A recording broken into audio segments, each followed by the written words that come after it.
All right, welcome back to Outdoor Minimalist Podcast. It is the holiday season, and that means it is a high waste, high consumption time of the year. I will primarily be focusing on holidays like Thanksgiving and Christmas. However, if you celebrate other holidays during the next 2 months, most of the tips are just as relevant and can be applied. So, in this episode, we're going to be talking about how to have a more sustainable Thanksgiving celebration. I came across some statistics about Thanksgiving waste in the United States from a Grove Collaborative article about having a more sustainable Thanksgiving that I want to share with you before I jump into the tips about why these things are important. So, according to their article, about 200 million pounds, which is approximately 6 million turkeys, actually get thrown away. So that means that they're not even eaten, and it's completely wasted. Enough water to supply New York City for 100 days gets used and wasted during Thanksgiving, and that is likely coming from washing extra dishes, cooking extra food, etc. About 6.3% of food waste gets composted. That is a super small percentage, and I think that we can do better. A carbon footprint equal to 800,000 cars driving from LA to Florida is created during Thanksgiving week in the United States. So with that new knowledge, let's jump into the tips and tricks I have for a more sustainable Thanksgiving celebration. So first things first, let's talk about decorations. Some of you may have already decorated after Halloween, but if you're planning to decorate this week or in the coming weeks, what I would encourage you to do is first take stock of what you have. So one thing that my mom has always done since I can remember when it comes to seasonal decorations is she always saves them and puts them in bins year after year. So basically we would just take them down, swap them out, and I feel like she has used the same decorations basically for as long as I've known her, so almost 30 years.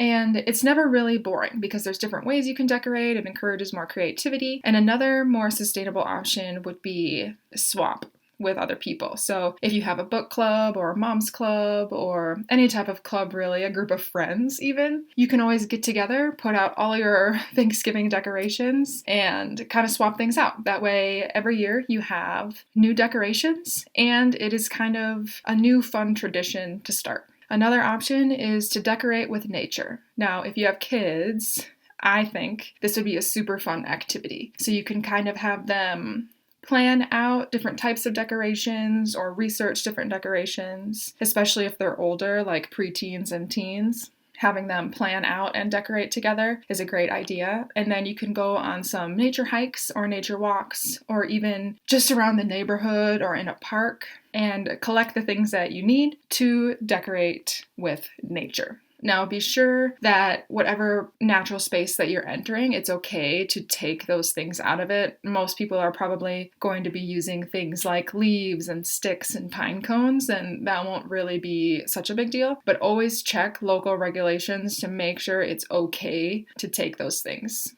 But if you have a backyard or a piece of land that you own, that makes it even easier because it can be an at-home activity. So that's kind of the pre-Thanksgiving tidbits. And I guess there's one more pre-Thanksgiving tidbit, and that would be deciding what to cook. I always encourage people to eat more plant-based. There are a lot of reasons why I would encourage people to start to gravitate towards more plant-based options during Thanksgiving and just in their daily life. And a lot of that boils down to some of the environmental impacts. There are health and moral reasons that I don't eat animal products, but I'm not going to get into that here. Some of the reasons include the fact that animal agriculture is responsible for about 20 to 33% of all freshwater consumption in the world today. It is responsible for about 18% of greenhouse gas emissions, which is more than the combined exhaust from all transportation. And that's not including things like methane that is emitted or that livestock is responsible for 65% of all human-related emissions of nitrous oxide. Other reasons animal agriculture has a negative impact on the planet is the fact that livestock covers almost 45% of Earth's total land. And livestock and livestock feed occupies 1/3 of Earth's ice-free land. That's a lot. It Also happens to be the leading cause of species extinction, ocean dead zones, water pollution, and habitat extinction. Every minute, 7 million pounds of excrement are produced by animals raised for food just in the United States. And that doesn't include animals raised out of USDA jurisdiction or in people's backyards, or the billions of fish that are raised in aquaculture. One shocking fact is that animal agriculture is responsible for up to 91% of Amazon destruction and deforestation, and about 1 to 2 acres of rainforest are cleared every second for animal agriculture use. And these uses are things like livestock and feed crops. And within that destruction, up to 137 plants, animals, and insect species are lost every day.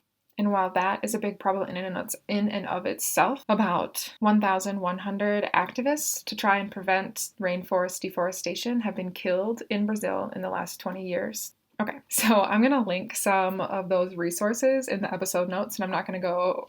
there's so much more I could say about the environmental impacts of animal agriculture, but I just kind of wanted to hit a couple of the hot button issues that are well researched and well proven before I kind of get into ways you can start to reduce your animal product consumption during the holidays and in your normal life, as well as some options if you do decide you want to have animal products for Thanksgiving. A few things off the top of my head: if you do want to eat animal products during your Thanksgiving celebration or any of your holiday celebrations, I would encourage you to buy those products locally from a farmer that you know, and one that uses sustainable and regenerative practices. Other than that, another great option and kind of a tradition from my neck of the woods in rural Minnesota, where I grew up, is to hunt for your Thanksgiving meal.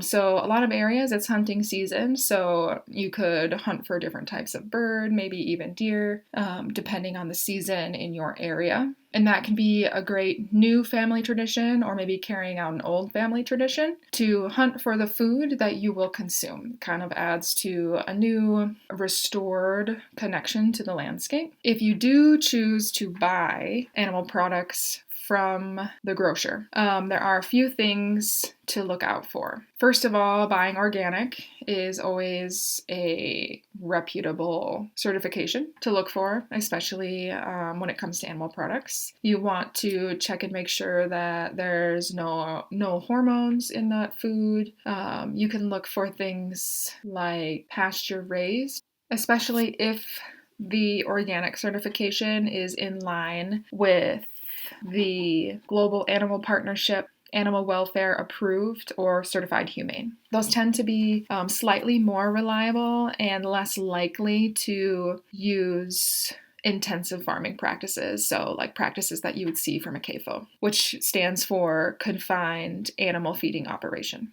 All right, I don't want to harp too much on the animal product aspect of things, although I could say a lot more. I just kind of want to give options to people if they're looking to eat animal products and they're not willing to really sway any of those traditions that they may have. I will say that being a vegan for a number of years, I have found that you can make basically any of the traditional Thanksgiving dishes, especially the side dishes, you can make those plant-based. So an easy way to kind of start to incorporate more plant-based eating into your Thanksgiving celebration would be to start switching out some of those side dishes and turning them into a vegan recipe. So it might be overwhelming to flip all of them at once. And so maybe you make plant-based mashed potatoes this year, or maybe it's a plant-based green bean casserole. So that way you can still kind of have the traditional foods, but you are eating them in a more sustainable way.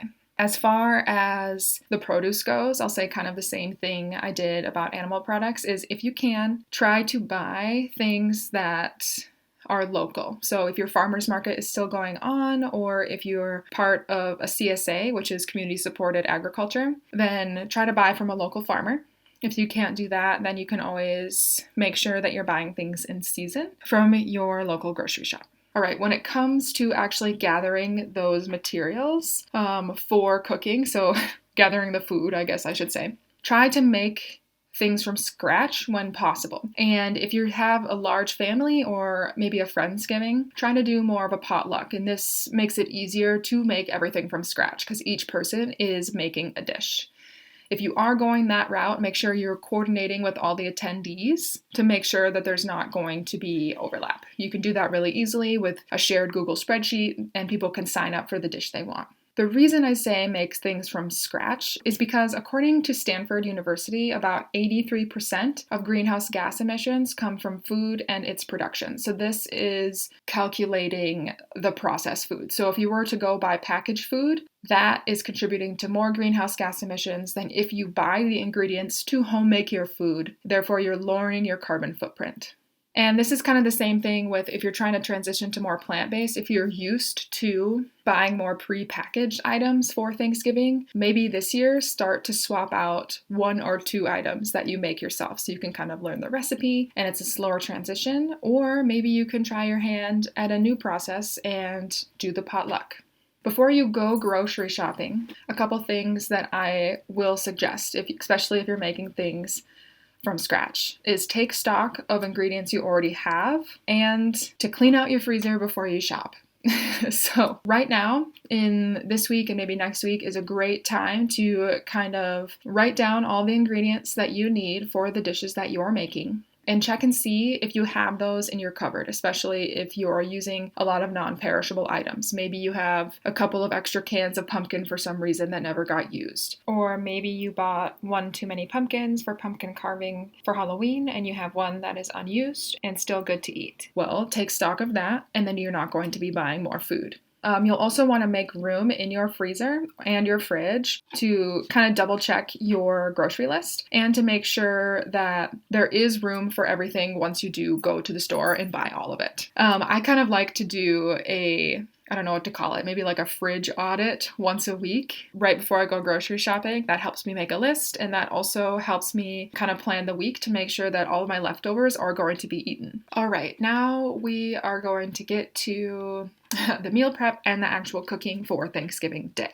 One thing that I'm going to say, especially if you're making things from scratch, if you don't already, then you should invest in a compost. There's a lot of different ways to compost, and even some municipalities have composting pickup. So you could always sign up for a composting pickup, look into local gardens, local programs that collect compost if you are in a living situation that wouldn't allow for you to have a compost. And then there's other ways to compost, but I don't want to talk too deep about that. But try to compost your food scraps if possible. To cut down on the amount of food waste that you would need to compost, another consideration would be for things like carrots and potatoes, skip the peeling. There's a lot of nutrition in the skins of those vegetables. Just make sure that you wash them thoroughly before you cook them. And if you can't compost, then you could always save some of the vegetable scraps, freeze them, and use them to make vegetable stock later on. And I'll link a recipe to how to make your own vegetable stock in the episode notes.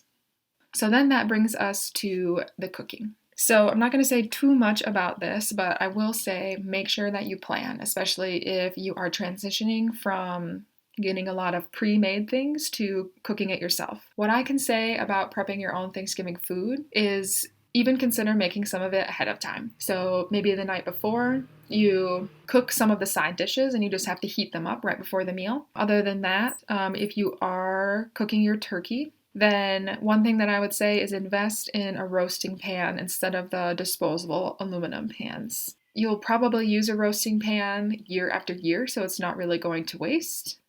Then the next thing is to try and coordinate your stove and oven time to minimize the amount of electricity that is used. So an easy way to do this is kind of analyze your recipes, look and see which of those recipes use the same temperature in the oven and same cook times, and coordinate accordingly. This not only saves energy, but kind of helps prevent overcooking too. I always encourage, for any get-together, not just Thanksgiving, to use washable dishes. Disposable dishes, I kind of see the draw, especially for big celebrations like this, but especially if you have a dishwasher. Why not use reusable dishes? It doesn't take that much longer to wash everything and clean everything when you are done.